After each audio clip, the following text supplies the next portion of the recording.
I find it shocking how often a video tran can reveal tragic instances of carelessness, of people ignoring the very real dangers posed by wild animals. It's sobering to see how that can lead to severe injuries, even death.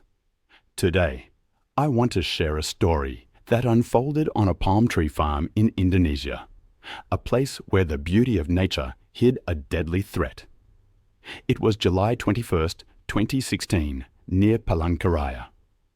The morning began quietly, the air thick with humidity, still heavy from the previous night's rain. By evening, something terrible would happen. A British man named Reggie Peters, just 32 years old, was working there as a farm advisor. He was known as a quiet man, good at his job, which involved improving the water systems for growing palm trees. He liked to walk around the farm alone, jotting down problems in a small notebook. Reggie had been in Indonesia for 4 months, and in that time he'd taken hundreds of photos of the local bugs, birds, and animals. He was fascinated by the creatures that lived around the farm. The workers noticed he never scared away snakes or lizards. Instead, he'd kneel down to watch them closely. On that particular day, Reggie set out to do his usual work, checking the water ditches before the rainy season arrived. He packed his notebook, a measuring tape, and his phone to record his observations. Around noon, 2 workers, Amir and Luthi, saw Reggie near a muddy ditch. He was kneeling, writing in his notebook.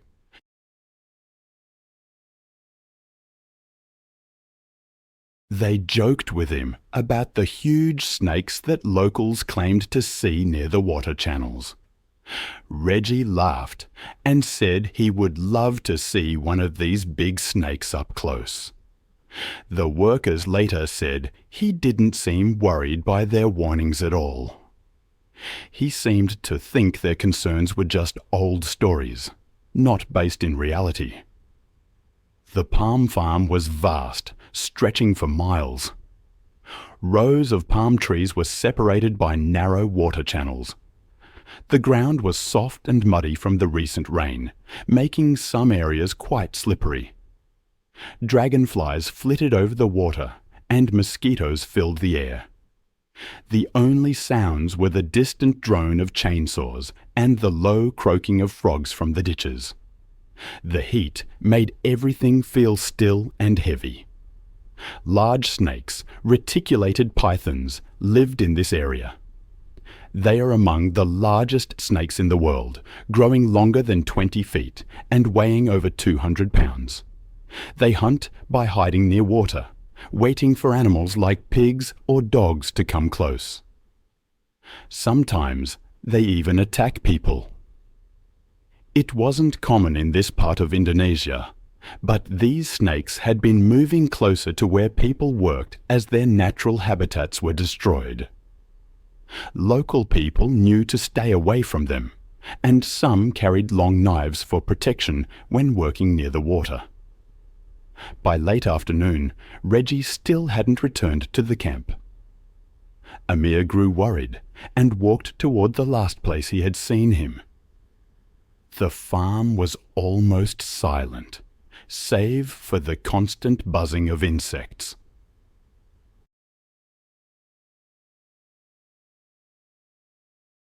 That's when Amir saw something that made him freeze in fear.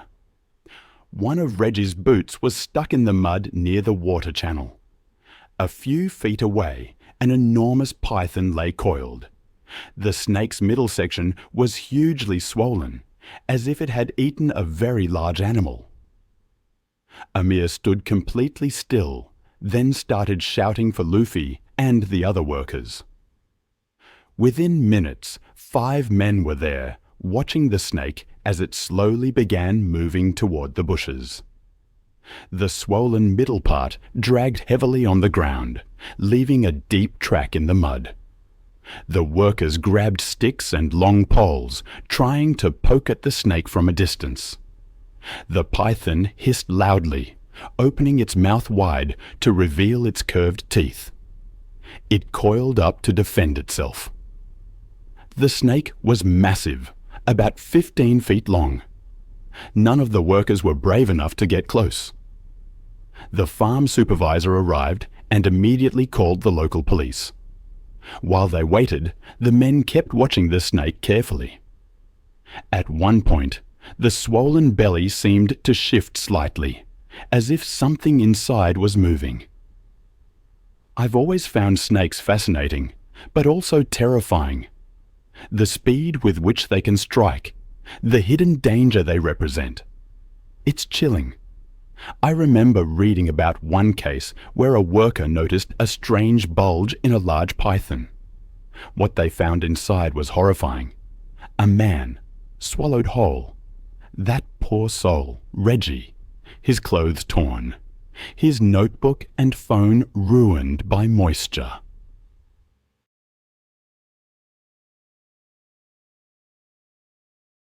The farm management, they quietly put up new warning signs, a stark, belated gesture. Then there was Clare Johnson. She was 26, an Australian graphic designer with a thirst for adventure, travelling through Asia. She'd dreamed of photographing wild tigers in Ranthambore National Park in Rajasthan, India. She'd even seen one, a female, near a waterhole, a distant, thrilling sight. I can only imagine her excitement. She was sharing a tent with Lara, a German student, at a basic eco camp. Claire was meticulous, always shaking out her shoes, zipping the tent closed. But that night, a spectacled cobra, drawn perhaps by the cool air, somehow slipped inside. I've always found it unsettling how easily a single moment can a life. A sudden turn, a chance encounter, a hidden danger revealed in the blink of an eye. It's a stark reminder of our vulnerability, even when we believe we're safe. I came across a story once that perfectly encapsulates this fragility, a story that stayed with me long after I read it. It's a story about a lime orchard, a snake, and a day that changed everything. Later that day, Lara's parents were contacted through the Australian Embassy. They requested that her body be cremated following local customs. The camp management, understandably shaken, decided not to close down their business. Instead, they hired a local snake expert who began giving weekly talks to new guests.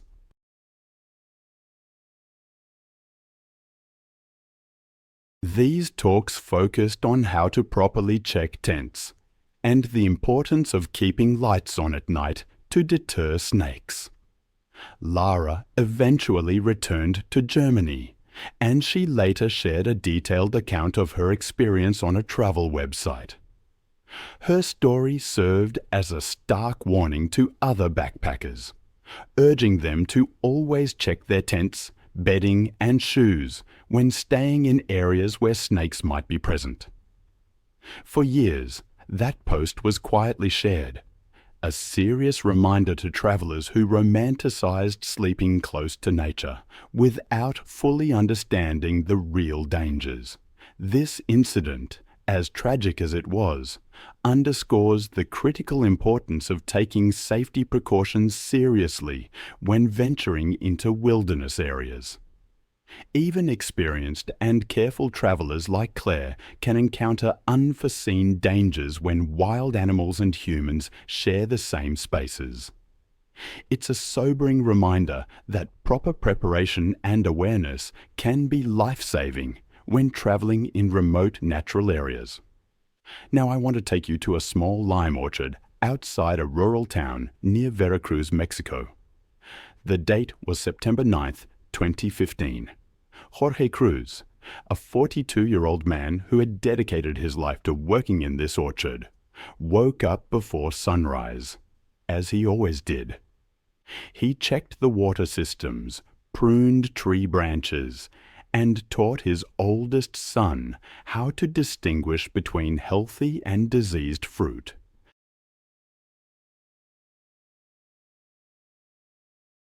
In the village, Jorge was known as a reliable and generous man, the kind of neighbor who would fix broken carts and lend tools without expecting anything in return. Jorge had a peculiar habit from his childhood. He preferred to work barefoot.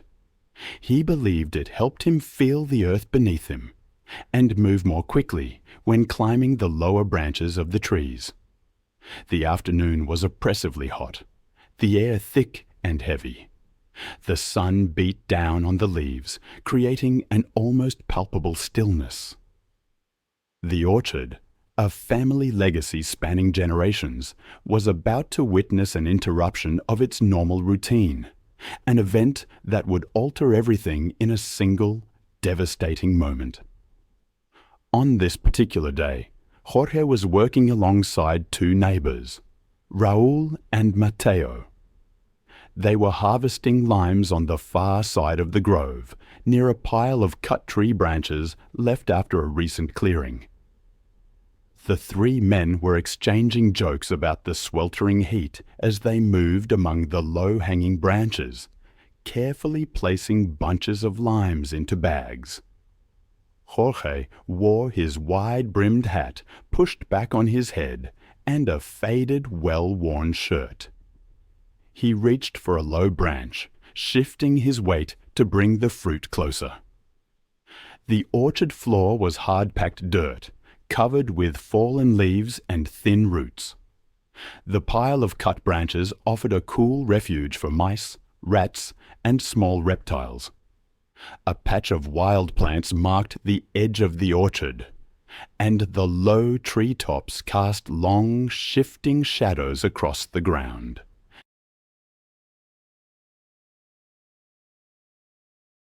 The quiet was profound, allowing small sounds like falling fruit or clothes brushing against tree bark to be easily heard. The men, focused on their work and conversation, weren't paying close attention to the potential dangers lurking nearby. A highly venomous snake, Bothrops asper, known locally as the terciopelo or nauyaka, inhabits Central America. These snakes are thick-bodied, typically growing to a length of 3 to 5 feet. Their venom is exceptionally potent, causing severe tissue damage, intense bleeding at the bite site, and potentially disrupting blood clotting and blood press throughout the body. These snakes are masters of camouflage, blending seamlessly with fallen leaves, often remaining completely still until someone comes within striking distance.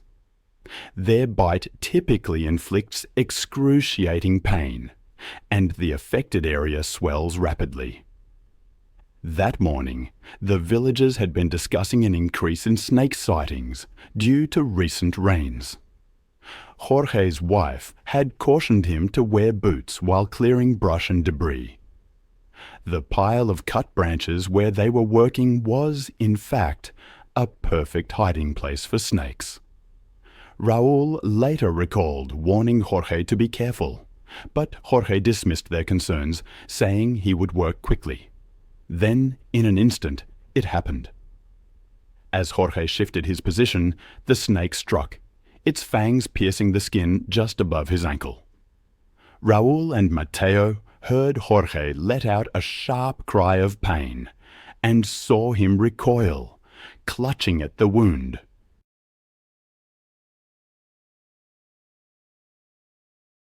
Before they could react, the snake bit him a second time.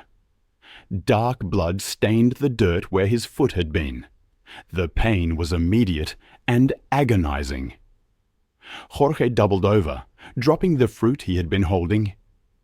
Within minutes, his lower leg began to swell, and the skin started to show signs of bruising and discoloration. He began to vomit, sweating profusely, his face turning pale. Raul quickly tied a piece of cloth above the bite marks and they fashioned a makeshift splint from a broom handle to immobilize Jorge's leg. A neighbor brought a small wooden cart, and they carefully lifted Jorge into it, then began the slow, bumpy journey toward the dirt road leading back to the village. The dust coated Jorge's damp skin, and he drifted in and out of consciousness, his speech becoming slurred and incoherent. At the small village clinic, a nurse examined his swollen leg, noting his weak pulse and low blood pressure.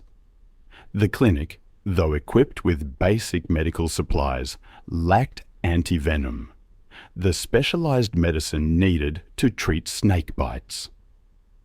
The staff used their radio to contact the regional health center, requesting assistance. But the nearest supply of antivenom and a properly equipped ambulance were hours away. Jorge's condition continued to deteriorate. He became increasingly disoriented, his breathing shallow and labored. The medical staff, despite their best efforts, were unable to help him.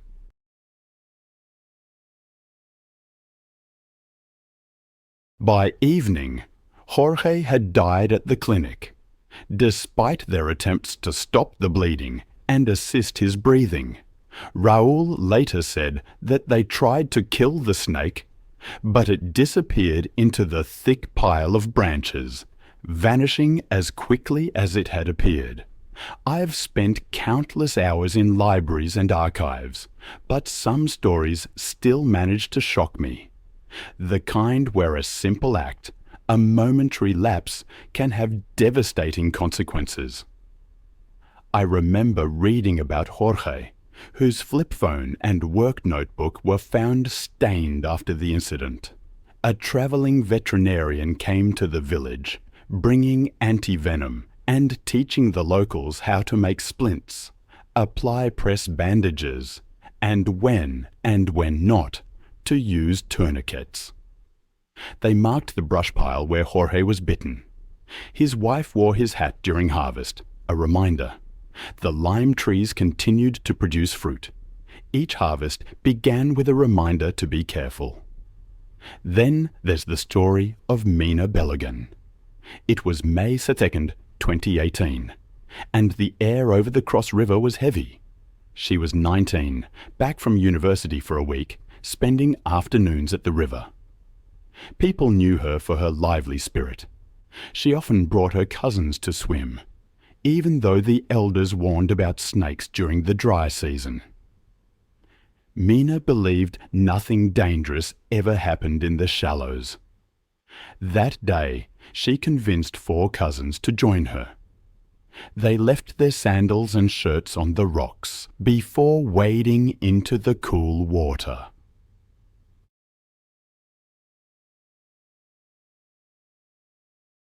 Mina planned to start a community project, teaching children to swim safely. She saw the river as full of life, not danger. Her cousins trusted her. The river's surface looked calm, reflecting the cloudless sky, but locals said the water was never quiet. Something was always moving underneath. They chose a wide, shallow part of the river with muddy banks. Dragonflies flew just above the water. The thick plants cast long shadows over the deeper parts. African rock pythons, the continent's largest snakes, can grow over 20 feet. They hunt by staying still, then biting with powerful jaws and constricting their prey. While attacks on people are rare, they're known to take goats, dogs, even antelopes. During the dry season, they hunt near shrinking water sources. Earlier that week, a fisherman warned Mina's uncle about a large python on a log nearby. Children were told not to swim until the rains came, but Mina insisted the shallow bend was safe. She had been in the water for almost an hour when one of her cousins saw something long and dark moving toward them. At first, they thought it was a tree branch, but when it curved and moved silently, fear spread. The shape moved quickly, revealing an enormous python. It attacked with shocking speed, its jaws locking onto Mina's side as its body wrapped around her. Her cousin screamed as the snake constricted, forcing the air from her lungs. The water became violent as Mina fought, then went still as the python dragged her deeper.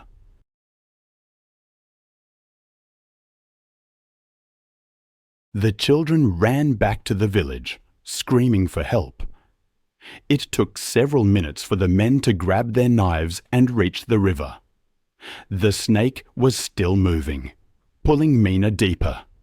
The men cut at the python until it released her. They pulled her onto the bank. She had been underwater for minutes.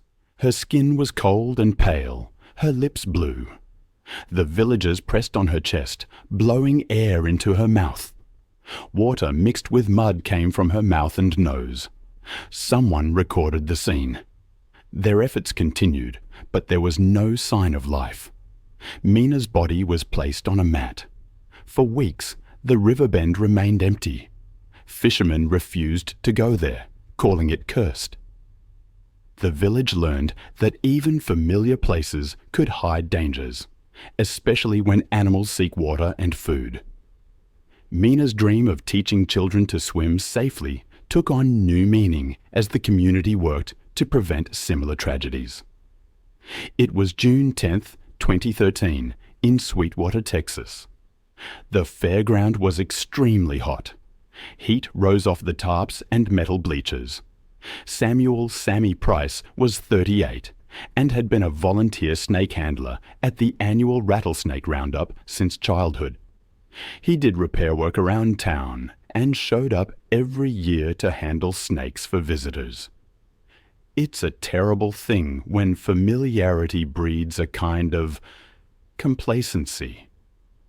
A man named Sammy, a seasoned snake handler, knew this better than most.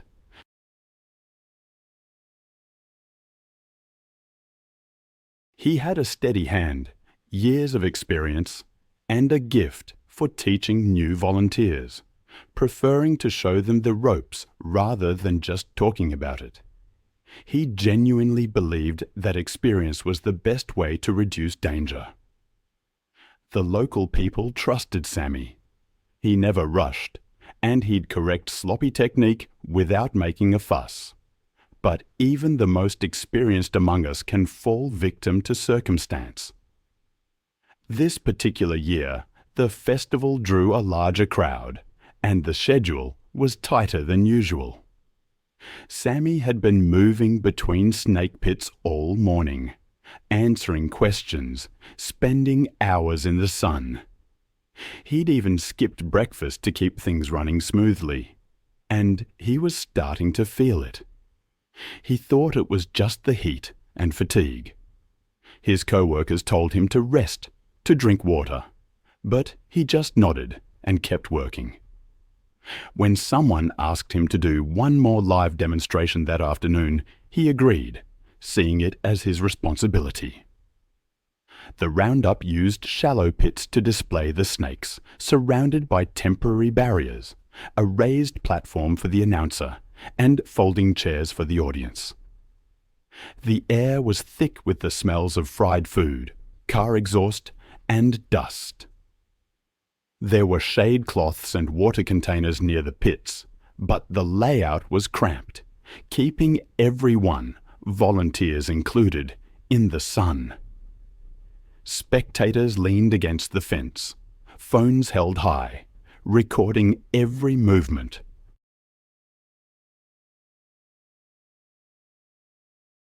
The setup earned a clear view for everyone, but it reduced the space for handlers to move, and limited opportunities for both people and animals to cool down. Western diamondback rattlesnakes, those powerful pit vipers, typically grow to 4 or 5 feet long. Their venom causes tissue damage and bleeding, and a large dose can trigger shock throughout the body. Even skilled handlers can be bitten, especially when a snake is already agitated or when heat and repeated handling raise its stress levels. Earlier that day, organisers had warned volunteers to take turns and limit heavy snake handling during the hottest hours. A minor incident that morning had prompted them to formally remind everyone to take breaks and drink water. Medical personnel were on standby with IV fluids and anti-venom. Sammy heard the warnings, agreed with them, but the crowd and the relentless schedule pulled him back. He took a heavy Western diamondback from a colleague and stepped into the pit, wearing a leather glove and carrying a snake hook.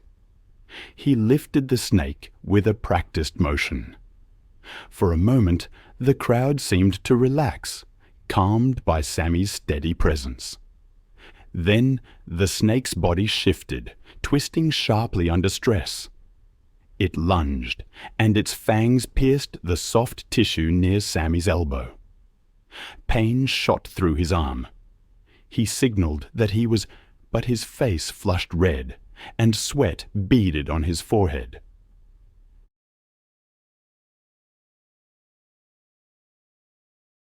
He continued talking to the crowd for several minutes, but his breathing grew shallow, and he asked for a chair. The bite area swelled rapidly, discoloration spreading down his forearm. Within minutes, the swelling reached his shoulder, the skin darkening with mottled bruising as the tissue damage progressed. Volunteers rushed him to the first aid tent when it became clear he could no longer stand. Paramedics applied Prez to slow the venom's spread, started IV fluids, and administered the first vials of anti-venom.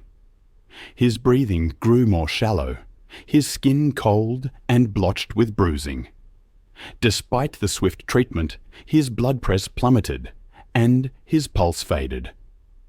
Witnesses later recalled the frantic attempts to keep him conscious, as medics called for an airlift that never arrived in time. In the aftermath, friends and fellow handlers organized training sessions, inviting regional medics to review emergency procedures and practice drills.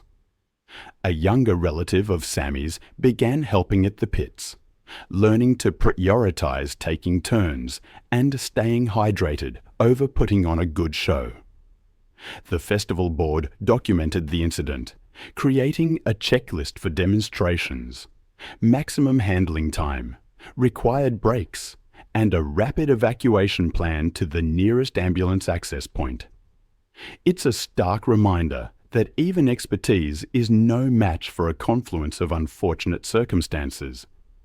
I've seen the reports, the photos, and even after all these years, some images never fade.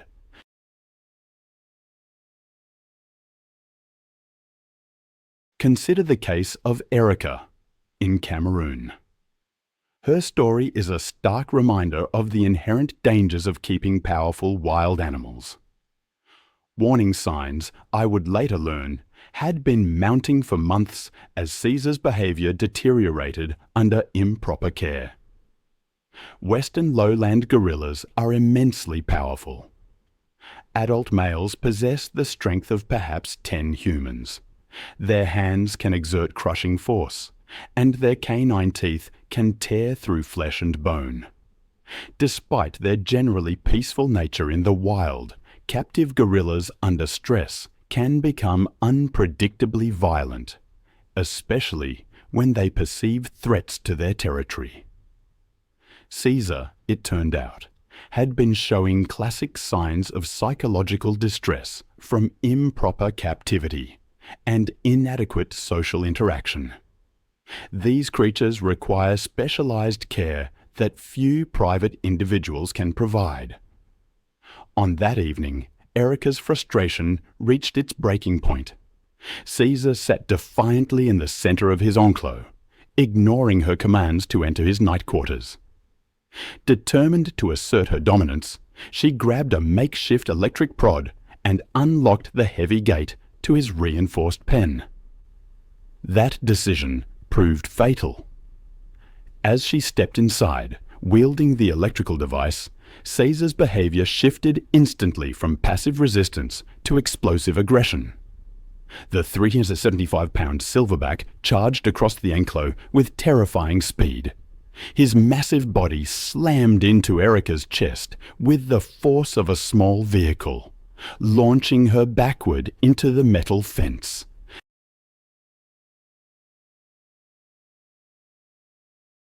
The rusted metal cut deep into her back as Caesar's enormous hands grabbed her face, his thumbs pressing into her eye sockets.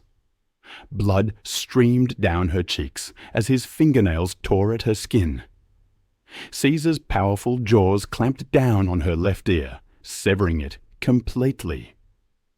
Erica's screams echoed across the rainforest as the gorilla grabbed her right hand, still clutching the makeshift prod. His bite force crushed 3 fingers at the knuckles, severing them entirely. The enraged primate lifted Erica's body off the ground and shook her violently. Her shoulder dislocated as Caesar slammed her face first into the concrete floor. Her nose shattered on impact, creating a pool of blood beneath her head. The gorilla then grabbed her right leg with both massive hands and twisted with brutal force, snapping her femur bone. Caesar positioned himself over Erica's prone form and brought both fists down on her ribcage. 6 ribs cracked simultaneously, the broken bones puncturing both lungs. Her breathing became shallow as blood filled her chest cavity. For his final attack, Caesar grabbed Erica's head between his palms and squeezed. Her skull cracked, and brain matter leaked onto the concrete floor. Her body went limp as life left her. The silverback sat calmly beside the lifeless body for the next 4 hours, occasionally grooming blood from his hands. Local villagers discovered the scene the following morning, when the usual sounds of morning feeding never came.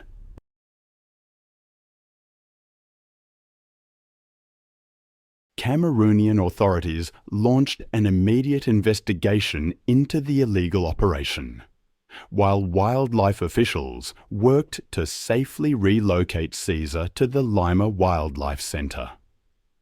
The incident sparked renewed debate about foreign nationals operating illegal wildlife facilities and the dangers posed to both operators and local communities. Government agents seized all remaining animals from the property within days. Erica's family released a statement expressing their grief while acknowledging the inherent dangers of keeping such powerful animals in captivity. Then there's the story of the Price family, up along the pristine banks of Idaho's Salmon River on July 22, 2017. The remote wilderness area, known for its clear streams and abundant wildlife, had become the destination for their annual camping adventure. Landon Price, a 34-year-old construction foreman, had driven his wife Sarah and their 2 young children, Emma and Jake, to this secluded spot near the riverbank. What made this trip different was the modified dog crate secured in the back of their pickup truck, containing their most unusual family member. 2 years earlier, Landon had purchased Scout, a mountain cougar cub, from an exotic animal dealer. He believed his experience with domestic animals would translate perfectly to raising a wild predator. He kept the growing cougar in a reinforced shed behind their suburban home, telling curious neighbors it was an unusually large dog breed.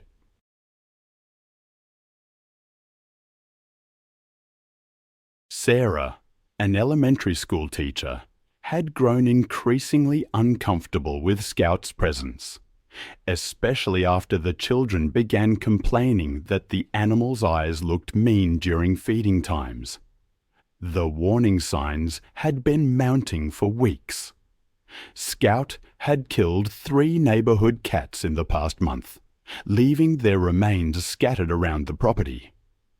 Just 2 weeks prior, the cougar had escaped from his enclave and stalked the mail carrier for several blocks before Landon managed to recapture him. Local game wardens had received multiple reports of unusual animal sounds coming from the Price residence, but bureaucratic delays had prevented immediate investigation. Mountain cougars are apex predators perfectly designed for stealth hunting, with powerful hind legs capable of propelling their muscular bodies over 20 feet in a single bound. Adult males can weigh up to 140 pounds of pure muscle, equipped with razor-sharp retractable claws and canine teeth designed to deliver precise killing bites to the neck and spine. Unlike domestic cats, I've always found it unsettling how completely a cougar's wild instincts remain, even when it's raised in captivity. Their hunting behavior becomes even more pronounced when they're in unfamiliar environments. Their territorial instincts kick into high gear. It seems Landon made a fatal mistake, believing he could domesticate Scout, a 3-year-old cougar.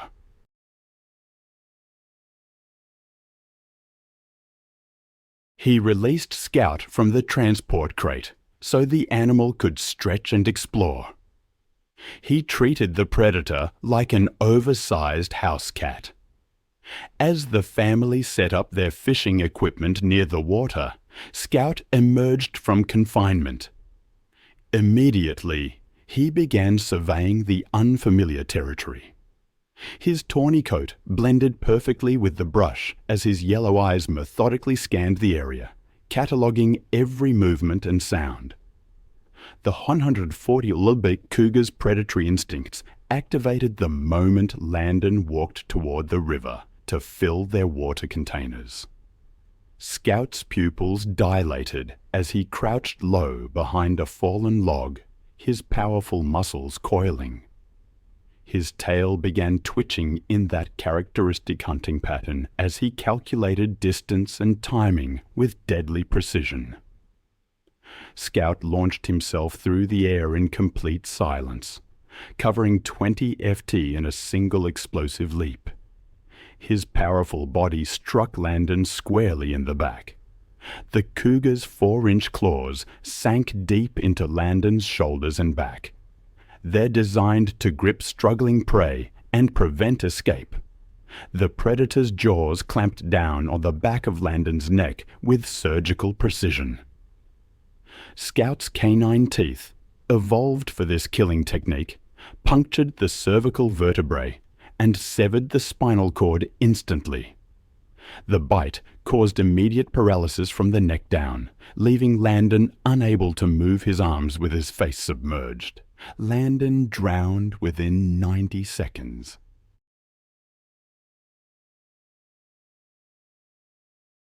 His body went completely limp as Scout maintained his grip, following millions of years of evolutionary programming that end prey was thoroughly subdued before feeding. The cougar then demonstrated another instinctive behavior, dragging Landon's lifeless body toward the brush line to cache his kill away from potential scavengers. Sarah grabbed Emma and Jake, rushing them to the safety of their locked truck, where they remained for 3 terrifying hours until park rangers arrived. Authorities launched an immediate investigation into the illegal possession of the mountain cougar, while wildlife officials worked to safely capture Scout. The incident reignited debates about private exotic animal ownership and the inherent dangers these predators pose to families and communities. Then there's the case from September 8, 2015, on a sprawling ranch property in South Texas, where endless mesquite trees dotted the landscape under a star-filled sky.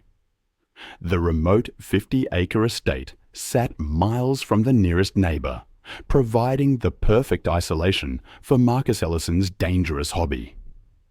The 41-year-old oil rig worker had converted an old barn into a makeshift big cat facility, complete with reinforced enclosures and feeding areas.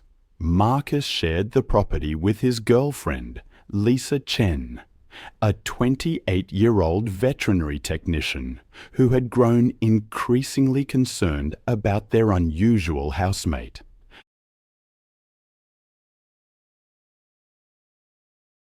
Four years earlier, Marcus had purchased Luna as a 6-month-old Jaguar cub from a black market dealer operating along the Texas-Mexico border. His thrill-seeking personality and desire to collect dangerous animals as status symbols had driven him to spend his oil rig earnings on exotic pets. Luna had grown from an adorable spotted kitten into a powerful 180 lb predator. But Marcus genuinely believed their bond from her cubhood would protect him from any danger. Lisa had been pressuring him for months to surrender Luna to a proper sanctuary, especially after witnessing the Jaguar's increasingly erratic behavior. The warning signs had been mounting steadily over the past week. Luna had been refusing all food for 4 consecutive days, despite Marcus offering her favorite cuts of meat. The Jaguar had begun territorial marking throughout the house, leaving her scent on furniture and walls in a clear display of dominance.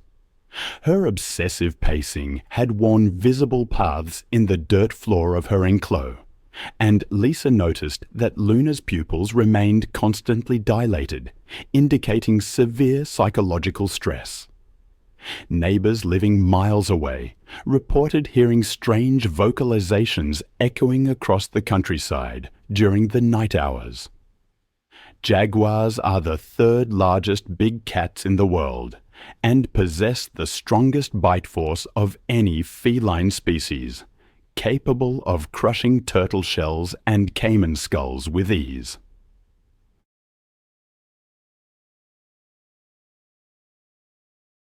These apex predators are perfectly designed killing machines with muscular bodies built for explosive power and jaws that can exert over 1,500 lb of pres per square inch. Unlike other big cats that typically suffocate their prey, jaguars deliver precise killing bites directly through the skull or spine, making them one of the most efficient predators in the animal kingdom. Even hand-raised jaguars retain all their wild instincts and can become unpredictably aggressive when stressed or challenged. Marcus made his fatal mistake when he decided to enter Luna's enclosure without backup or safety equipment. Concerned about her 4-day food refusal, he believed their years-long bond would allow him to safely investigate her condition. He unlocked the gate to her 30x40 FT pen and stepped inside, carrying only a small flashlight to illuminate the darkness. Luna sat motionless in the shadows, her yellow eyes reflecting the beam as he approached. The 180 lb Jaguar had been waiting for this moment. As Marcus knelt 15 FT away and extended his hand in what he believed was a gesture of comfort, Luna's predatory instincts took complete control. Her powerful muscles, coiled like steel springs, propelled her across the enclosure in 2 swift bounds. Luna's attack was swift and devastatingly precise. Her massive body slammed into Marcus's chest with tremendous force. I've seen the aftermath of what happens when wild instincts meet human choices, and it always leaves a mark.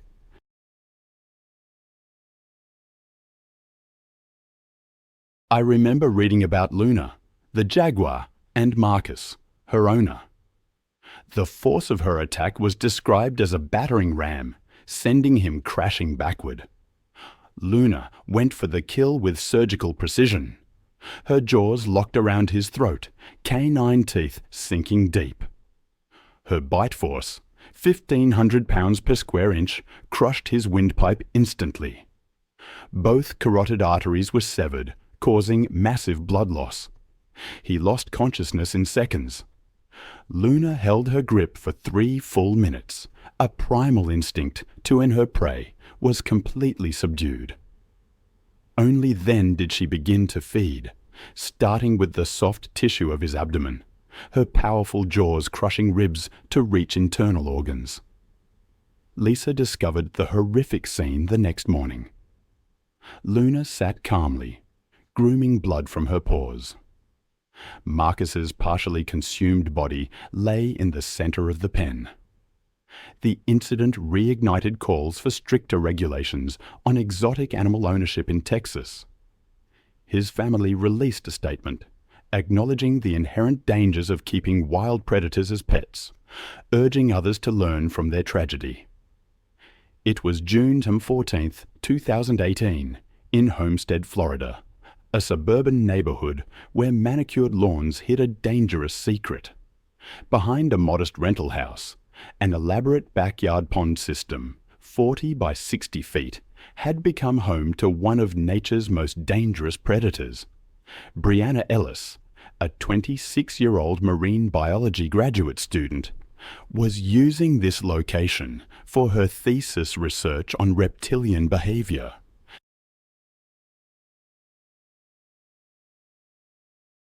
She shared the property with her friends Kevin Torres, a 27-year-old photographer documenting her work, and Amanda Walsh, a 25-year-old social media influencer.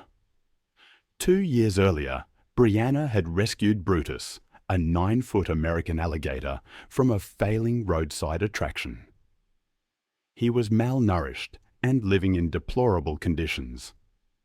Her academic knowledge convinced her she could safely study Brutus while providing him proper care.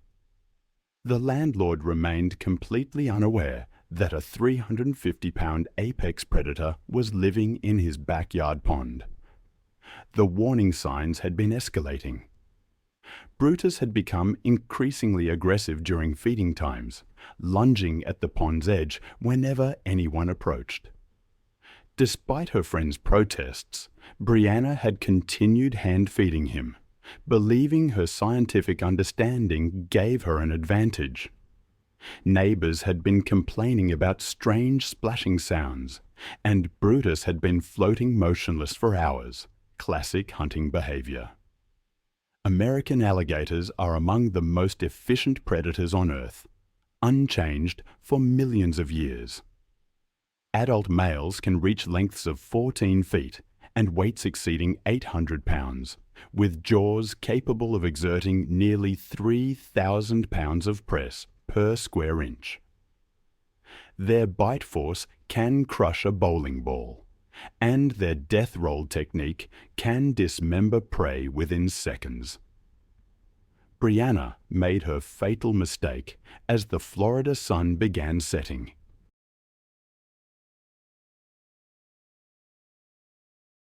She had dropped her pH testing equipment into the deeper section of the pond earlier that day and wanted to retrieve it manually. Despite Kevin's suggestions to use a pool net, Brianna insisted on entering the water herself. Dusk represents the most active hunting period for alligators. As Brianna waded into the pond, the water reaching her thighs, Brutus began his approach. The 350-pound alligator moved through the water with incredible precision, his massive body creating no visible wake. Brianna bent down to retrieve her submerged equipment, unaware that Brutus had positioned himself just 6 feet away. The alligator remained motionless beneath the surface, preparing for his assault. The attack came with devastating force and lightning speed. Brutus launched himself upward and forward, his massive jaws opening wide to reveal rows of conical teeth. His bite encompassed Brianna's entire right thigh, and his jaw crushed her femur bone instantly. Her screams pierced the evening air as Brutus immediately began his signature death roll. The alligator spun his body rapidly, creating a whirlpool of churning water and blood. The rotational force tore Brianna's leg completely away at the hip joint within seconds. Before she could escape, Brutus released the severed limb and attacked again. His jaws clamped down on her torso, his teeth puncturing her ribcage. There are moments when I read of nature's raw power, and I feel a chill that settles deep in my bones.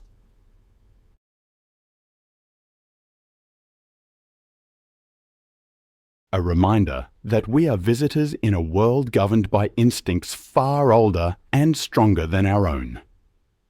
I think of Brianna, dragged towards the deeper section of the pond, the alligator's grip relentless. For nearly 2 minutes, the thrashing continued, until her body went limp. It was October 3rd, 2016, in the remote wilderness of the Adirondack Mountains. 15 miles from the nearest neighbor, a weathered log cabin stood nestled among the dense forest. This isolated retreat had become home to Sean Gallagher, a 38-year-old former wildlife rehabilitator whose career had ended in disgrace. He was a bitter, increasingly paranoid man, retreated to this inherited family property after losing his license. A previous bear incident had left him with a permanent limp. Sean shared his sanctuary with Kodiak, an 8-year-old American black bear weighing 400 pounds. He had illegally acquired the animal as an injured cub 3 years prior, claiming to rescue it from certain death in the wild. His obsession with proving his rehabilitation methods were superior to state-approved programs had driven him to keep Kodiak, despite losing his professional credentials. The bear lived in a reinforced room within the cabin, a makeshift arrangement that had grown increasingly inadequate as Kodiak matured. Sean's journal entries from recent weeks revealed growing paranoia about the bear's intentions and his deteriorating mental state from years of isolation.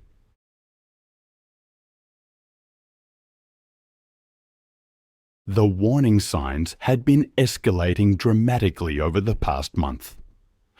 Kodiak had been systematically destroying the cabin's interior, tearing apart furniture and clawing deep gouges in the wooden walls.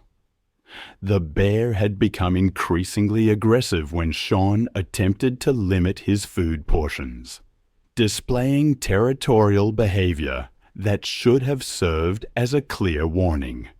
Most concerning was Kodiak's obsessive testing of door and window strength, repeatedly pushing against barriers as if calculating escape routes.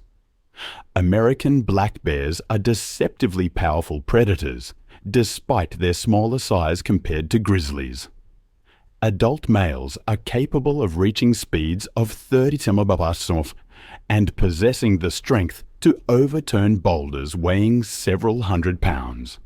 Their powerful jaws can exert over 800 pounds of press per square inch, easily capable of crushing human skulls, while their 4-inch claws are designed for climbing and digging, but prove devastatingly effective weapons.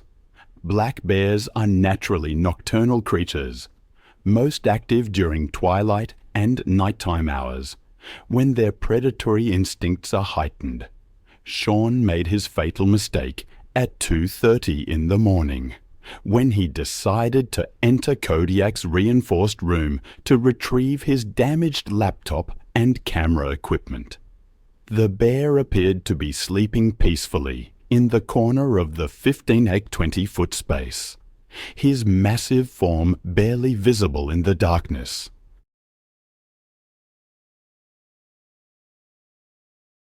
Sean desperately needed to recover his electronics before they were completely destroyed by the bear's ongoing rampage.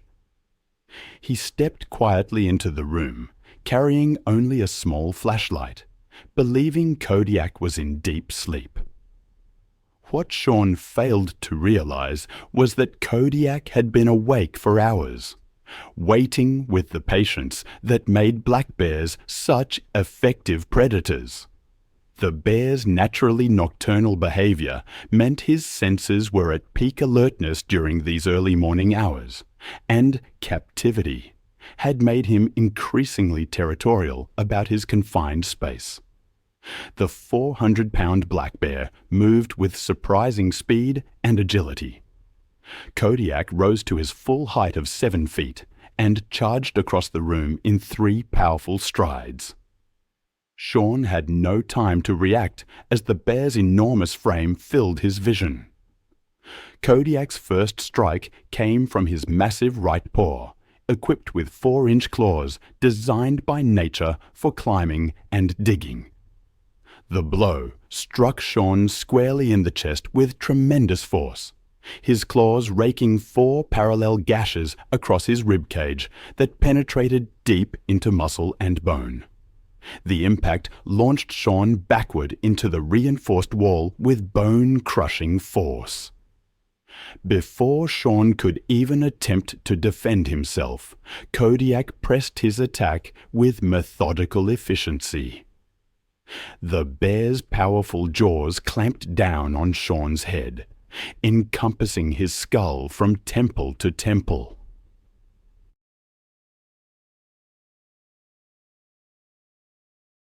Kodiak's bite force of 800 pounds per square inch crushed Sean's skull like an eggshell, causing immediate and catastrophic brain trauma.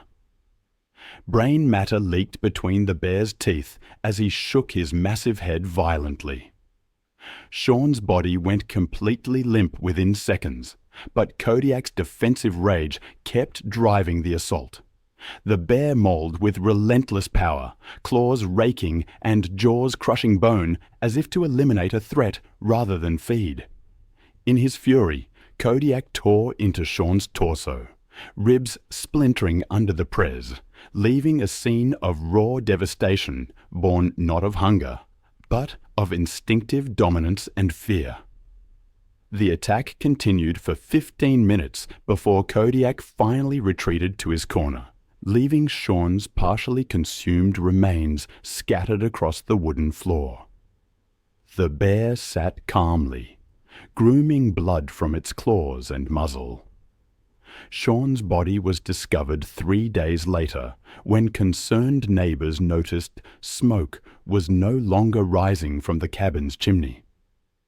I've always been drawn to stories where the line between fascination and danger blurs, where a deep connection with the animal kingdom turns, in a heartbeat, into something tragic. There was the case of Kodiak, the black bear, illegally possessed. But the stories that haunt me most involve apex predators. It was March 22, 2015, near Houston, Texas. The air was thick, almost soupy. Behind a small ranch house, a Bengal tiger paced restlessly within its chain-link enclosure.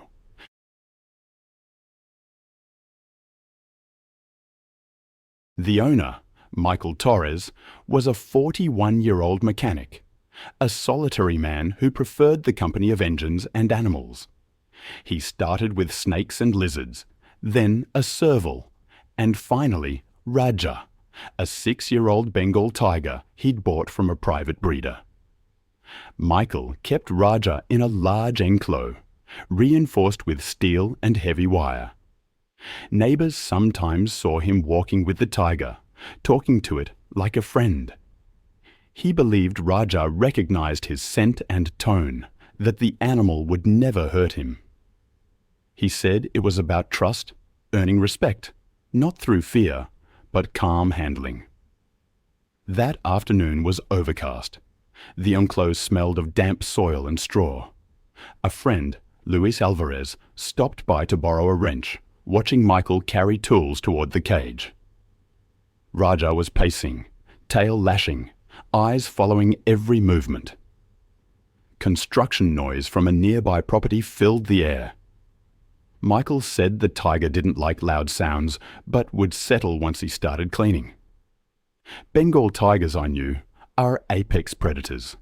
Their bite can crush bone with over 1,000 pounds of prise. Even those raised from cubs retain their hunting instincts. Males can weigh over 400 pounds and strike with incredible force. Attacks rarely involve warning growls. Movement is often the trigger. Luis stood about 20 yards away as Michael opened the inner gate. He was replacing old straw, raking droppings into a bin, leaving the outer gate partially open for easier access.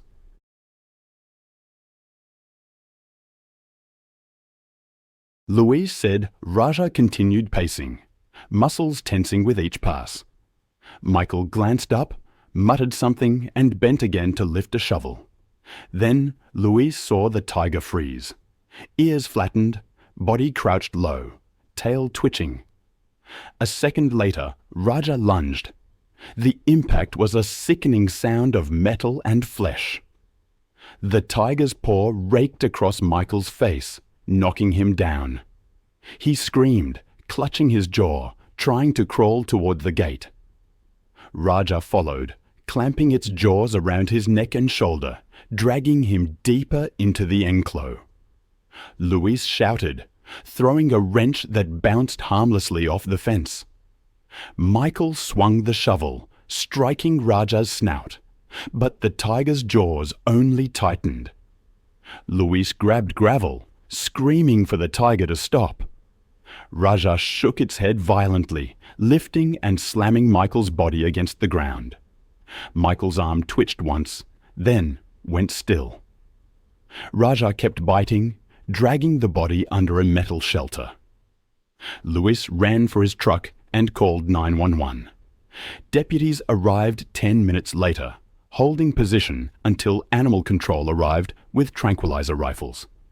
But when Raja charged the fencing, an officer fired his rifle, striking the tiger in the shoulder. Raja collapsed near the shelter, exhaling once before going still. Michael's body showed extensive trauma, massive lacerations to the neck, chest, and abdomen. One arm was partially severed, and his face was unrecognizable.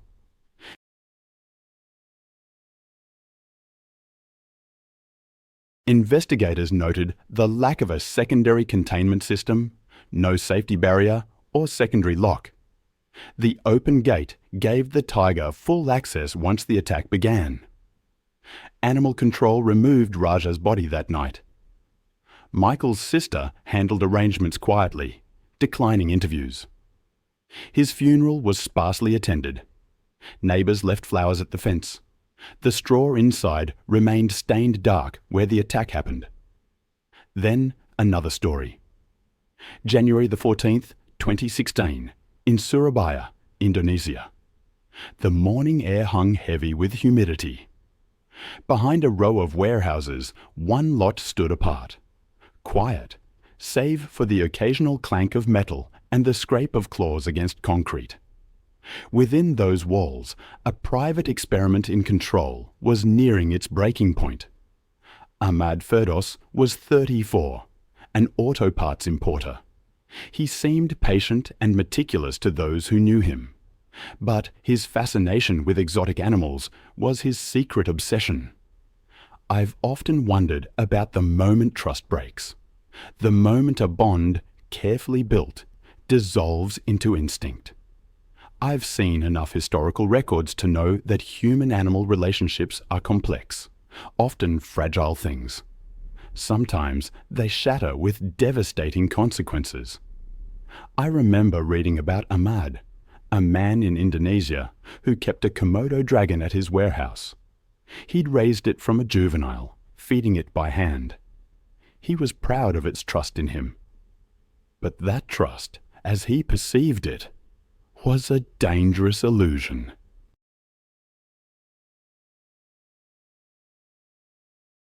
That particular Thursday morning was still and overcast. the air thick with the smell of diesel from the nearby road. Ahmad had missed feeding the dragon the previous evening, and he found its water basin overturned and filthy. Wanting to clean it, he opened the enclosed gate, the sound creaking in the quiet. The dragon was in the far corner, motionless. Komodo dragons, I've learned, can grow up to 10 feet long. Their bite is strong enough to crush bone, and their venom contains toxins that cause rapid blood loss and shock. They are ambush predators, capable of surprising bursts of speed, and in captivity, they can become defensive, even aggressive, especially if they are underfed or handled too much. Yudi, another worker, heard the clang of metal, a thud, and then a sharp cry. He ran toward the back, rounding the corner just as Ahmad fell. The dragon had latched onto Ahmad's right calf, teeth sunk deep. Blood darkened the concrete. Ahmad yelled for help. The dragon released, then lunged again, clamping down on Ahmad's forearm. Yudi grabbed a metal pole and struck the dragon's side. The animal turned, mouth gaping, tongue flicking, tail whipping. Ahmad tried to crawl backward, leaving a trail of blood. The dragon lunged once more, catching his side just below the ribs, its jaws locked, teeth sinking deep. Ahmad's scream broke into a rasp. Yudi struck again and again until the creature finally backed off. Ahmad slumped onto his back. One hand pressed weakly against the wound.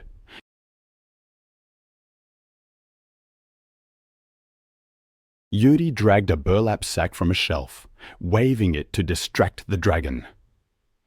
As the animal lunged, Yudi managed to pull the gate shut, locking it.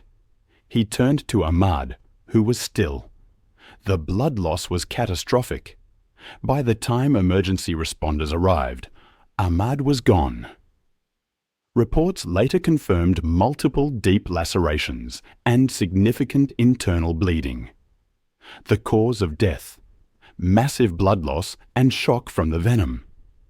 Veterinarians who examined the dragon said it had shown signs of food aggression, triggered by sudden movements during feeding.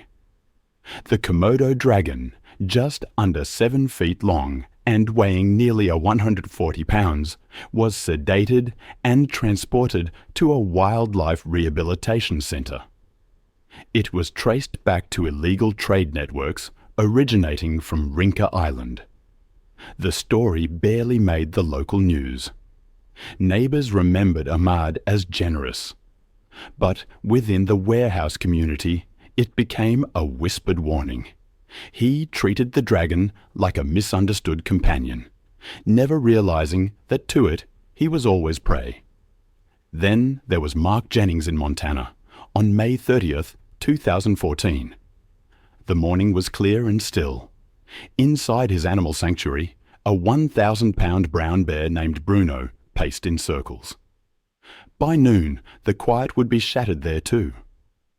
Mark, a former wildlife handler, had left the film industry to start his sanctuary. He ran school tours and rescue programs. Bruno, raised from a cub, was his pride. Mark believed Bruno proved that wild animals could bond with humans through trust.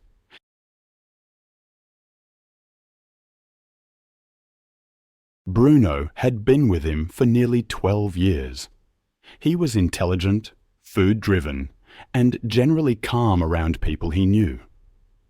Aaron Cole, a licensed trainer, had worked with Bruno multiple times without issue. She followed protocols carefully, but kept her distance during feeding. Mark trusted her completely, considering her one of the few Bruno recognized. Brown bears of Kodiak lineage are among the largest terrestrial carnivores. They can stand over 9 feet tall and deliver a bite force exceeding 1 to 200 pounds per square inch. While solitary and predictable in the wild, captivity can alter their tolerance. Even long-term handlers face risk if food, scent, or routine changes. During feeding, aggression can surface suddenly, triggered by the sanctuary sat on rolling pasture, bordered by pines. I remember reading the details of that place. Early summer, strong sunlight, restless animals. Even now, I can almost smell the hay and meat drifting from the storage shed. That morning, though, the enclos were quiet, save for the pacing claws and the creak of metal gates. Aaron arrived early, as she always did, to prepare Bruno's meal. 15 pounds of meat mixed with supplements. Mark had left the previous evening to visit his sister. I recall he reminded Aaron to feed Bruno at the usual time, late morning, and to check the water trough afterward. The next day, Mark texted Aaron around 10, but received no reply. He assumed she was busy and began his drive back.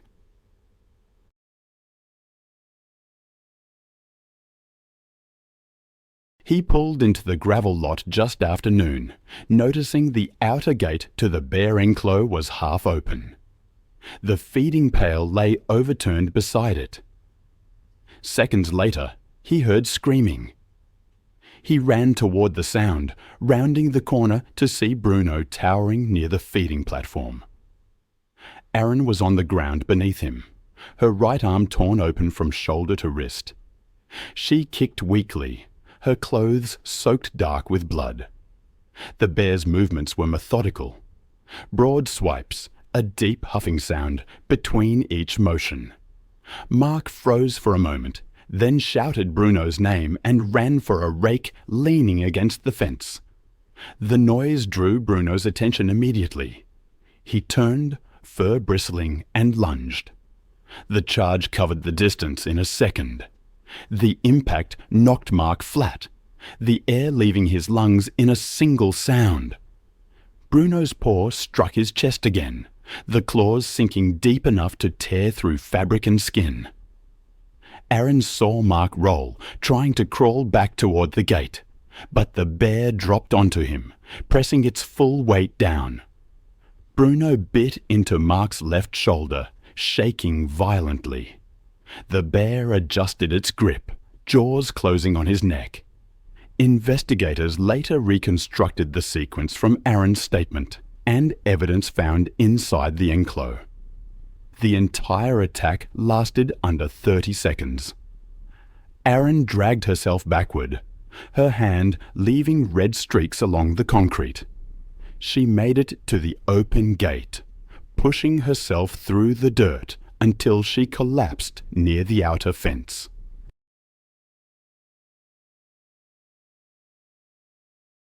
Blood loss blurred her vision, but she heard Mark's shouting, "Stop!"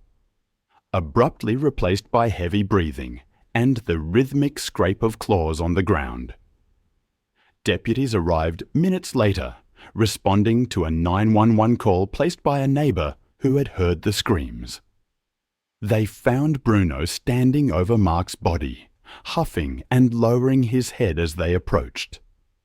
When an officer fired a warning shot, the bear reared back, roaring. The second volley hit him directly in the chest and shoulder. Bruno staggered, exhaled sharply. The medical report confirmed that Mark had died from blunt and penetrating trauma to the thorax and cervical region. Aaron survived after multiple surgeries to repair her arm and shoulder.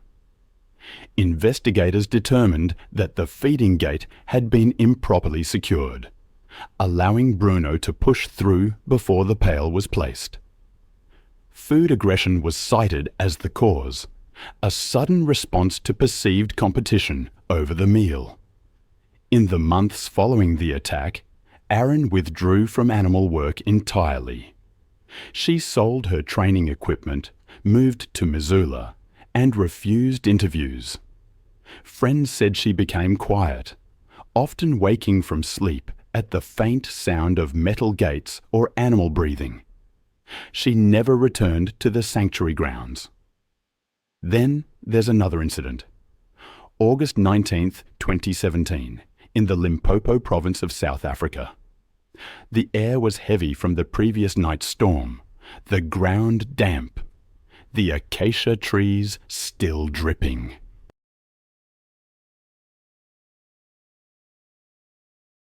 At Johan Boer's game lodge, in the lion enclosure beyond the guest bungalows, the large male paced in slow, deliberate circles. By mid-morning, tourists had yet to arrive, and Johan decided to tend to the animal himself, a routine he had done hundreds of times before. But this time, it would end differently. Johan was 46, a former ranger who had turned his modest patch of bushland into a profitable wildlife lodge. Known for his confidence around big cats, he was comfortable where others were cautious. Over the years, he had cultivated an image of connection between man and predator. His prized attraction was Simba, a 7-year-old male lion raised at the lodge since cubhood. Tourists paid to pose with him through the fence, and sometimes, for higher fees, Johan would lead them into the outer section of the enclosure for photographs. He saw it as education and conservation mixed with business. To staff, Johan was competent but stubborn. He had a habit of trusting his instincts over protocols. Employees described him as meticulous with animal care, yet dismissive of warnings when it came to Simba. The lion was full-grown, nearly 500 pounds, and though raised in captivity, he retained the instincts of a wild predator. Still, Johan insisted Simba recognized him as the one constant presence, often entering the cage to clean or adjust the feeding structure alone. Adult male lions, especially those kept in captivity, exhibit erratic behavior when stressed.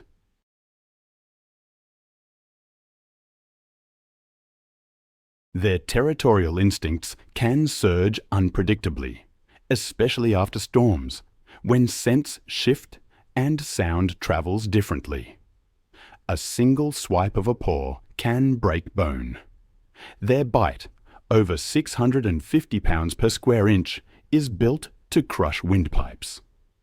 Even with long-term handlers, moments of agitation can become fatal within seconds. According to pieced-together evidence and reports, Simba had been restless since the thunderstorm. The overnight lightning had sent him pacing and roaring through the night, rubbing his mane against the fence. Caretaker Peter LaRue noticed the behavior early and told Johan that morning to postpone cleaning until the animal calmed down. Johan brushed it off, saying the lion got anxious if ignored. Around 9 a.m., Johan took a broom and bucket toward the enclosure, while a visiting maintenance worker tested a new camera. I will never forget the footage. A man named Jan sweeping calmly near a lion named Simba. Then, in an instant, everything changed. Simba lunged, and the world tilted into a nightmare. The video, taken by another worker, showed Jan approaching the gate where Simba was kept. Simba, initially still, began to pace. Jan entered, closing the gate behind him, and started sweeping, speaking softly. For a few moments, nothing seemed amiss. But then Simba began to circle, his tail twitching, his behavior shifting rapidly. He lowered his head, crouched, and then lunged, knocking Jan onto the dirt.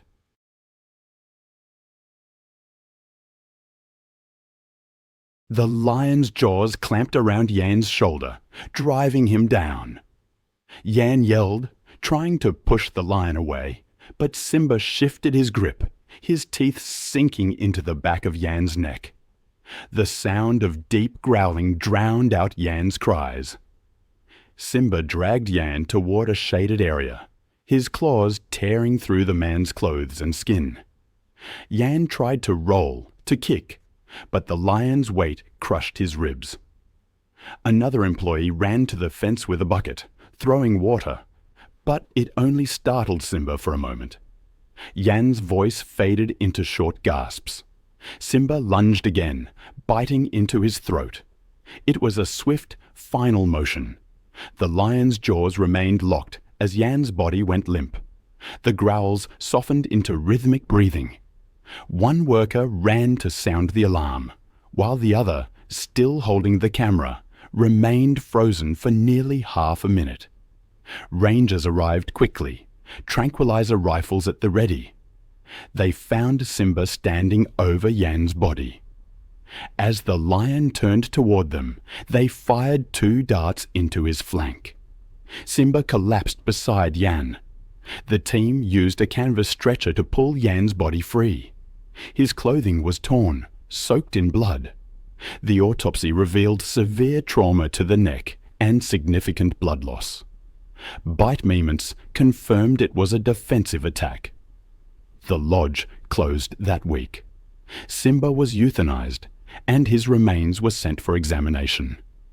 The incident was classified as preventable, a result of complacency and poor safety protocols.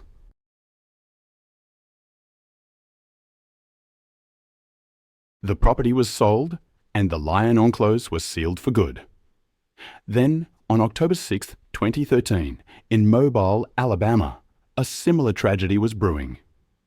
2 large, rusty cages stood behind a modest brick house.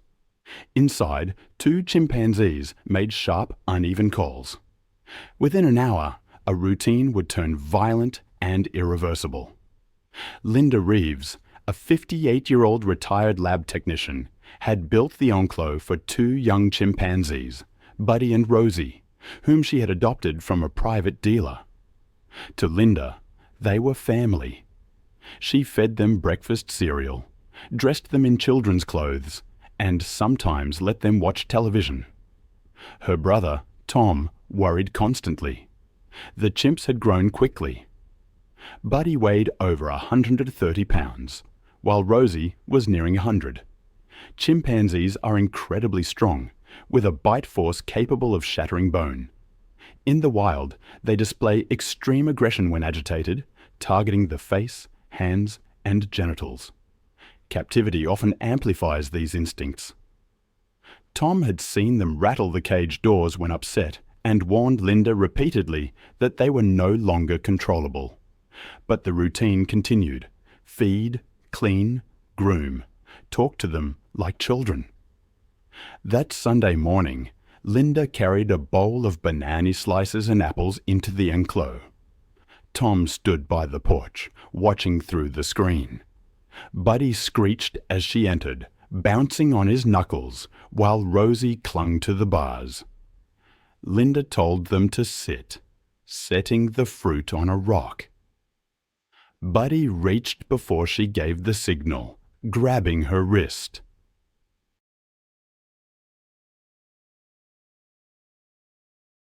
She pulled back, scolding him sharply.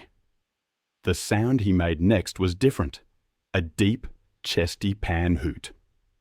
Tom saw the shift immediately. Buddy lunged, knocking Linda backward onto the concrete. The fruit scattered. Rosie screamed, leaping down from the bars. Linda's voice rose in short, panicked bursts as Buddy pinned her by the chest, tearing at her hair. Tom dropped his mug and fumbled for his phone to dial 911. Buddy's hands were red, gripping a handful of Linda's scalp. The screams turned ragged as Buddy's teeth closed around her face. He bit through her cheek.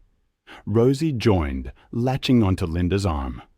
Tom ran to the fence, striking it with a shovel while shouting for help. Buddy's head jerked up, eyes wide and black, before he went back to tearing. The fence rattled under the blows, but neither chimp reacted for long. Linda. It's hard to forget the image. A bare patch of concrete, stained faintly dark, where the hose just couldn't wash everything away. That image stays with me. It marks the spot where a bond, built over years, turned fatal in seconds. It was April 17th, 2015, a bright, warm afternoon just outside Chicago. Yellow school buses pulled into the parking lot of a small private animal park. The kind of roadside zoo where the paint is fading and rust eats through the old fences. Families with strollers mingled with school groups, teachers trying to wrangle students who were pointing at parrots, goats, and monkeys in cramped pens.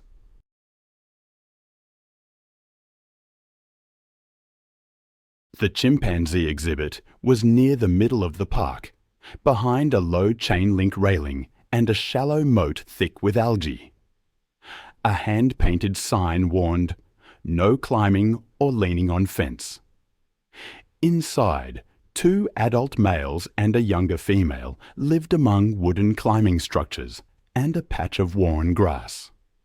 I remember thinking, when I first saw photos of it, how outdated the enclosure looked compared to the habitats you see in larger, accredited zoos. The walls were streaked with moisture. Matthew Collins was 12 years old, a 6th grader on a spring field trip. His mother worked night shifts as a nurse, and his father operated a forklift. They didn't travel much, but Matthew loved animals and never missed a chance to see them up close.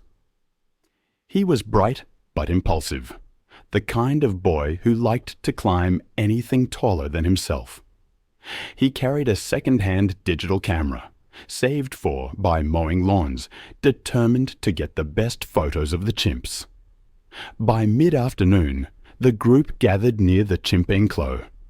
The air smelled of hay, damp earth, and the sour trace of leftover feed. The students crowded against the metal barrier, talking and laughing. Matthew, standing near the back, raised his camera, but couldn't get a clear view. Wanting a better angle, he stepped onto the lower rail for balance, ignoring the warnings of classmates. The railing was slick with humidity, and the ledge beneath his shoe gave slightly. As he leaned forward to center the chimps in frame, his foot slipped.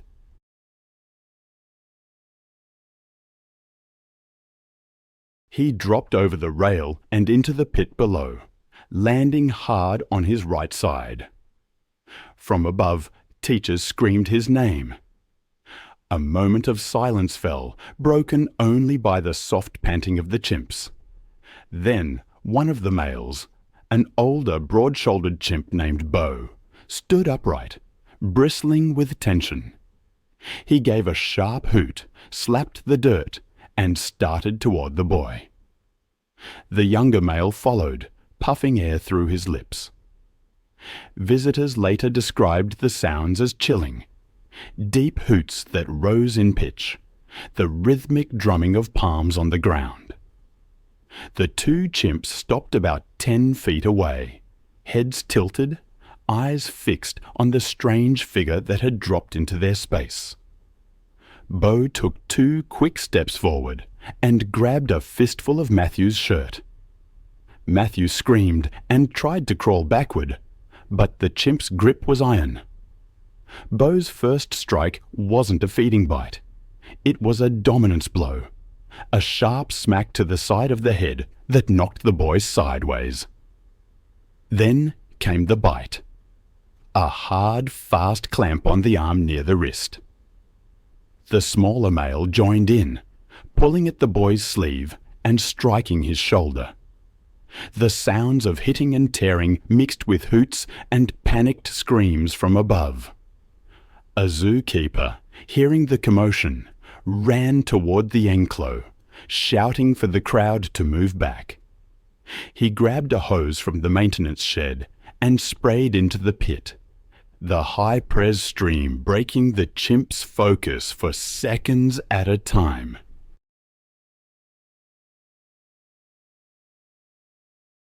Bo let go, slapped the ground, and charged forward again, stopping inches from the water spray. The younger male backed away, pacing in circles while pant-hooting. For nearly half a minute, the two chimps alternated between lunging and retreating, as keepers threw fruit and banged metal poles against the barrier to draw them off. Eventually, Bo released his grip on the torn fabric of Matthew's shirt. There are moments when our attempts to tame the wild end in tragedy. I remember reading about a man named Matthew who worked at an animal park. He was found, after loud hooting, motionless, his right arm badly lacerated, with deep puncture wounds. He died before reaching the hospital. I've been researching similar incidents, and one case, in particular, has stayed with me. It happened on June 11th, 2014, in Stamford, Connecticut. The afternoon was quiet. Houses lined Rockledge Drive in neat rows. But inside one of these homes, a woman was about to face an attack that would shock the entire community. Belinda Holmes, 57 years old, had lived in Stamford most of her life. She was known for keeping an unusual companion, a male chimpanzee named Charlie. She had gotten Charlie as an infant, ignoring state laws that banned private ownership of such animals. She raised him like a child, dressing him in clothes, feeding him at the table, and driving him around in her car. For years, Charlie was a local spectacle. Children stared when he looked out the windows.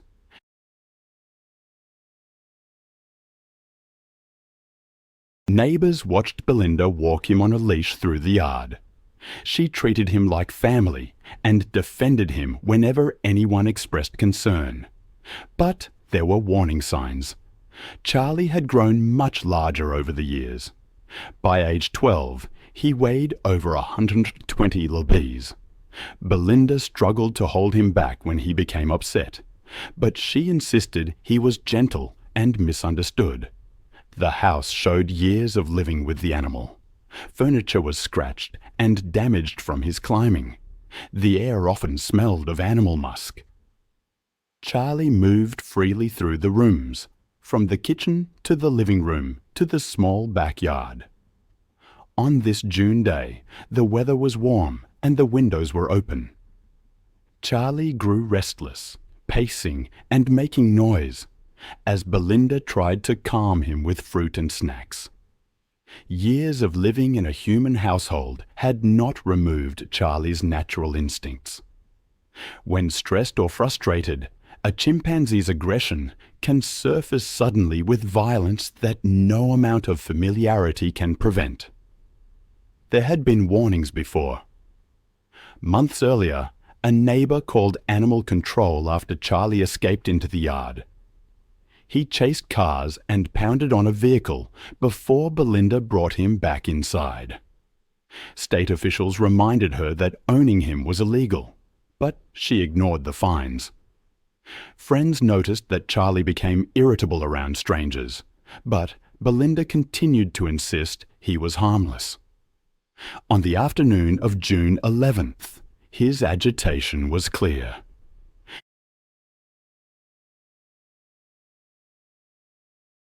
He banged on the table, knocked over a chair, and showed his teeth. Belinda moved closer to grab his arm. The attack started in seconds. Charlie lunged forward and slammed Belinda backward into the couch.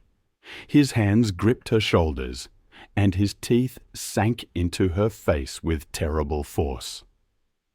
Neighbours heard the noise through the open windows. Furniture crashed, and Belinda screamed. Charlie bit again, tearing into her hands as she tried to protect herself. Blood pulled quickly across the carpet as he continued the assault with relentless strength.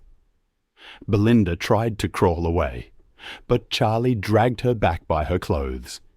He hit her with his fists, then bit into her forearm and broke the bone. Her screams brought neighbours running to the house. One man tried the door, but stopped when he looked through the window. Charlie was hunched over Belinda, his face and arms covered in blood. The neighbors backed away and called 911, their voices shaking as they described what was happening. Police arrived within minutes. Officers walking toward the front door heard the chimp screeching and Belinda crying. Through the glass, they saw Charlie attacking, tearing at her scalp and face. There were no cages, no barriers, no way to separate the animal from the victim. When Charlie turned toward the window and pounded against it with bloodied hands, officers decided they had to act. Officers fired multiple shots, the sound echoing through the quiet street.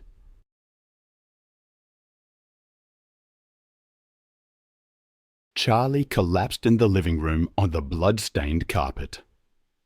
Officers rushed inside and pulled Belinda out from under his body. She was barely awake, her face destroyed and her hands mangled. Paramedics worked quickly, but the damage was severe. She was airlifted to a trauma center with critical facial injuries, severe trauma to both hands, requiring amputation and massive blood loss. Afterward, investigators documented the scene. Furniture was flipped over, walls were splattered with blood, and Charlie lay where he had fallen. Belinda's phone was found on the kitchen counter, smeared with blood. The last call she tried to make to 911 was never completed. Neighbors gathered outside.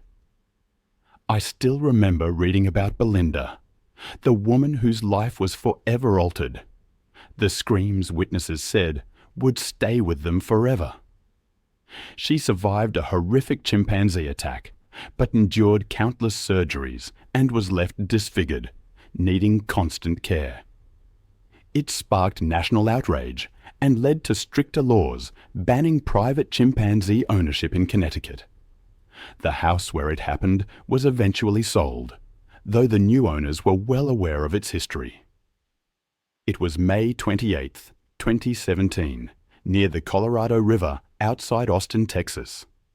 Families had gathered for a Memorial Day barbecue at a rented picnic site, a quiet patch of grass shaded by live oaks. Children played, and adults unpacked food near the riverbank.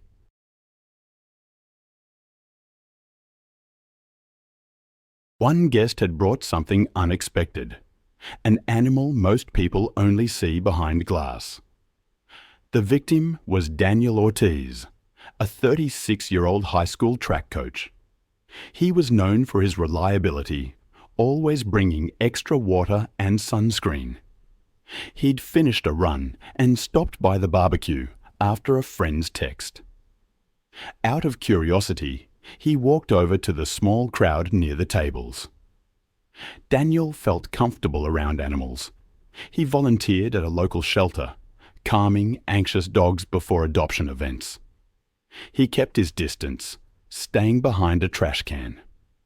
The chimpanzee wore a harness, and the owner handed out fruit while talking to onlookers. Daniel wanted a photo to show his students, proof of the strange thing he'd seen on a normal Sunday. He moved a few feet forward, angling for a clear shot. The chimpanzee paced in a small circle, sniffing the air. A thin musk mixed with the charcoal smoke. Adult male chimpanzees are not suited for public gatherings. Dominance is enforced with sudden violence, and years of human handling don't erase those instincts. Crowds, unfamiliar faces, and food competition can trigger those instincts in seconds. A city ordinance banned exotic animals within Austin, but this site was just outside city limits. The handler lacked the proper permits. A couple stepped back when the chimpanzee bared its teeth at a toddler. The owner shortened the leash but kept feeding it fruit. A runner called out that it looked risky.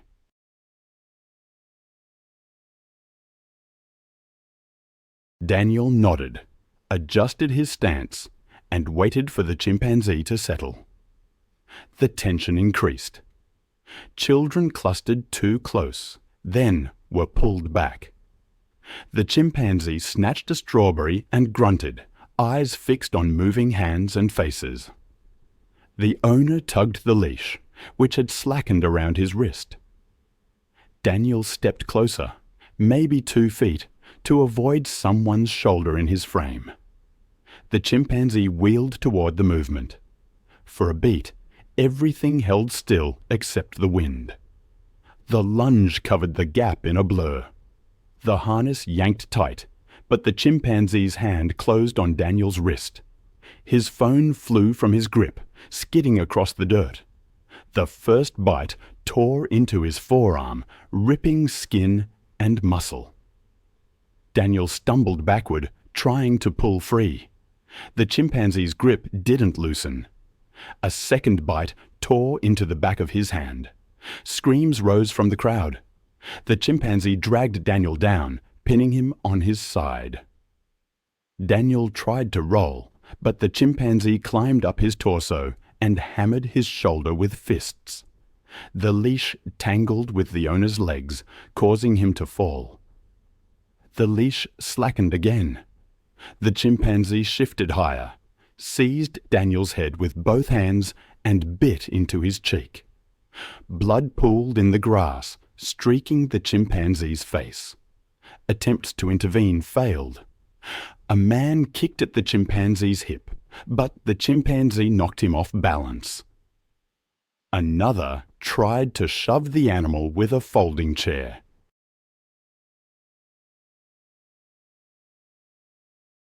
The chimpanzee ducked and landed another bite on Daniel's face. The sounds were awful. Wet impacts of fists, ragged breathing, shrieks from the animal, and short grunts from Daniel. A woman dragged 2 children backward by their shirts. The owner crawled toward the leash, hands shaking. The attack slowed when the owner looped the leash under the chimpanzee's chest and pulled it toward a picnic table leg, creating a brief barrier.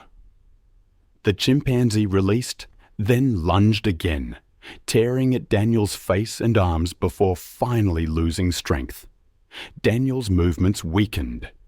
He tried to lift an arm, but another bite to the wrist broke a bone. Bystanders threw bottles and tried to shield him with a trash can lid, but nothing worked. Emergency calls went out within seconds, yet the rural location delayed help. By the time deputies arrived, the shouting had stopped.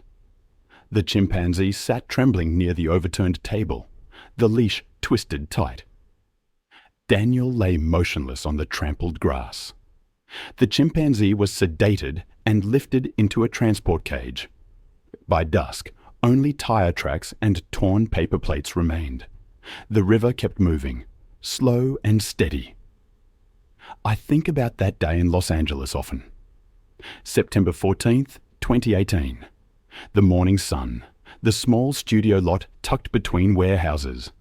A seemingly simple animal demonstration for a daytime talk show. It all went wrong so quickly. I've spent years reading about these kinds of incidents. The subtle build-up of tension. The moment everything unravels.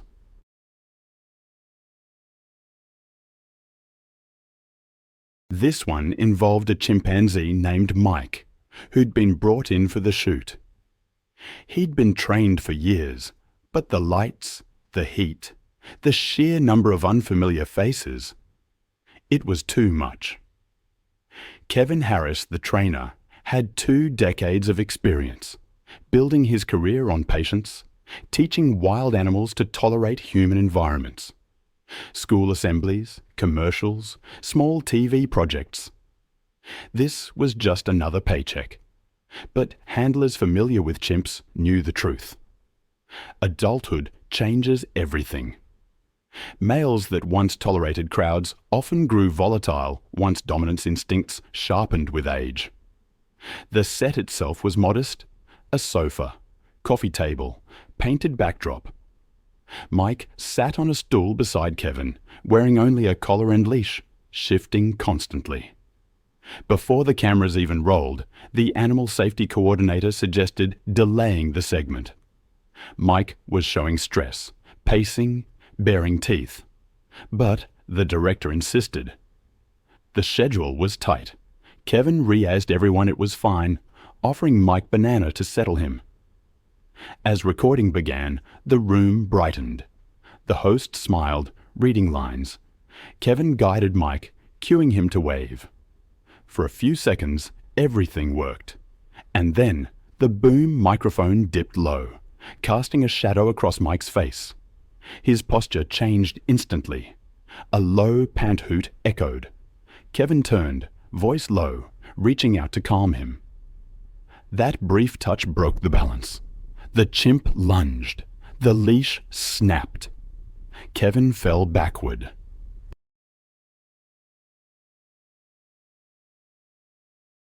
Mike's hands came down in rapid strikes, fists hammering Kevin's chest.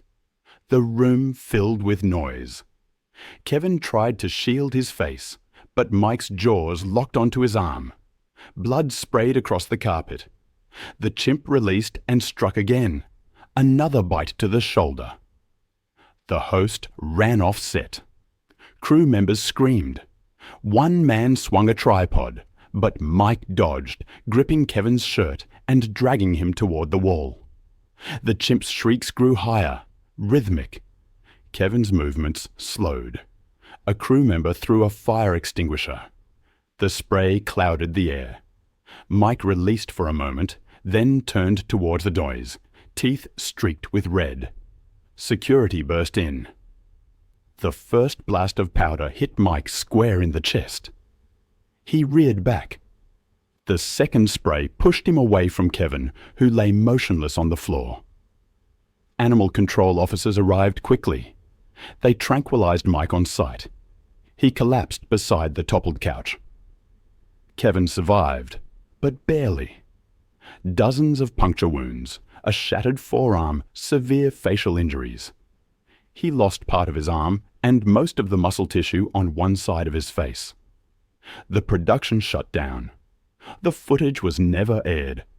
For Kevin, the lesson came at an unbearable cost, one he would spend the rest of his life recovering from. Then, about a year later, on October 9th, 2019, I found myself reading about Martin Blake, a wildlife photographer in Uganda. He was 48, American, traveling alone.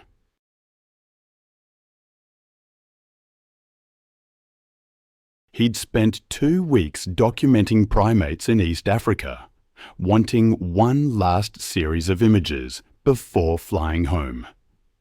He was known for chasing difficult shots, often leaving marked trails to capture animals in unusual settings. That morning, he drove west and stopped where the highway cut through forest slopes. He had heard stories of chimpanzees. The forest can be a deceptive place, a place where a moment of awe can turn, in an instant, into a fight for survival. I've read accounts of researchers who felt the pull of the wild, the need to capture its essence, only to find themselves in unimaginable danger. This is the story of one such encounter, a stark reminder of the power and unpredictability of nature. Martin, an experienced photographer, had traveled to photograph chimpanzees in their natural habitat, specifically along a mountain road. He'd worked with gorillas and monkeys before, but his ambition for unique images sometimes led him into risky situations.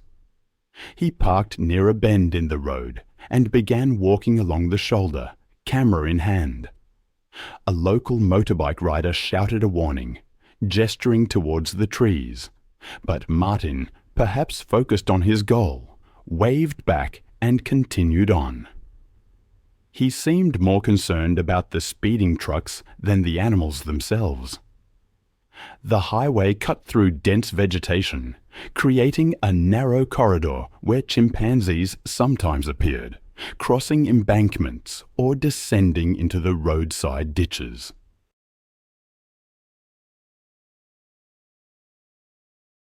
Their habitat was shrinking, and these edges, these boundaries, were where they patrolled.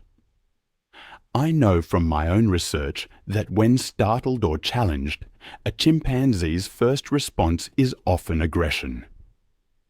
Rangers at the visitor centre advised tourists to stay in their vehicles when driving through the forest.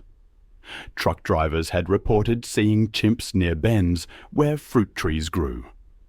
Locals avoided walking alone, especially in the morning when the animals were most active.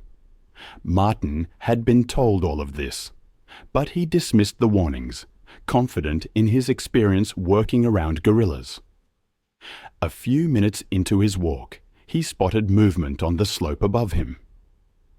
A large male chimpanzee emerged from the vines, pausing at the edge. Two smaller chimps lingered behind him. Martin raised his camera, crouching to get a clear shot. A truck roared past, startling the animals. The younger chimps retreated, but the male stood his ground, hooting. Martin kept clicking, zooming in. He stepped forward, unaware that the chimp had begun to descend. It happened in seconds. The chimp dropped onto the asphalt with a thud and charged. Martin lowered his camera just as the animal reached him, dark arms swinging. The impact knocked him backward into the gravel, his camera skidding away. The chimp seized his left arm, dragging him toward the edge of the road. Martin tried to brace himself, but the chimp was far stronger. The first bite tore into his forearm, ripping skin and muscle.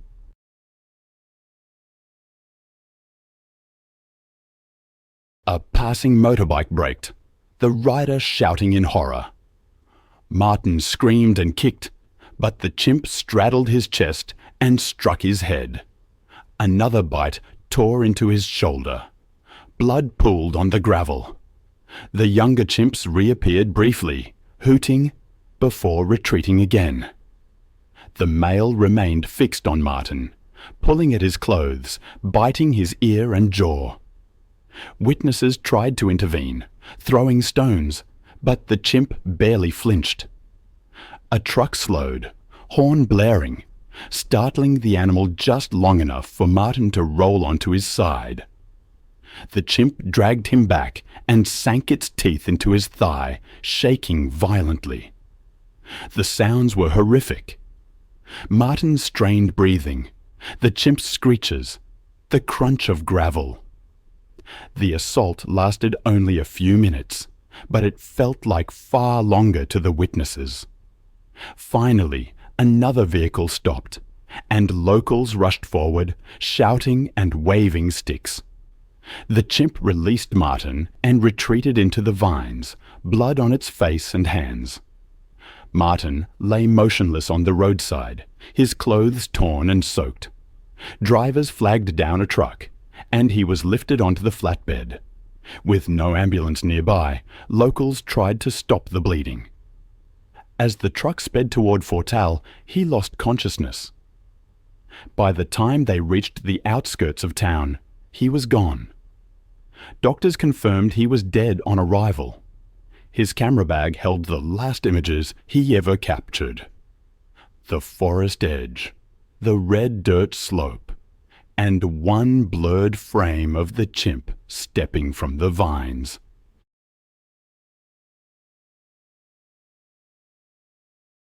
A chilling final glimpse.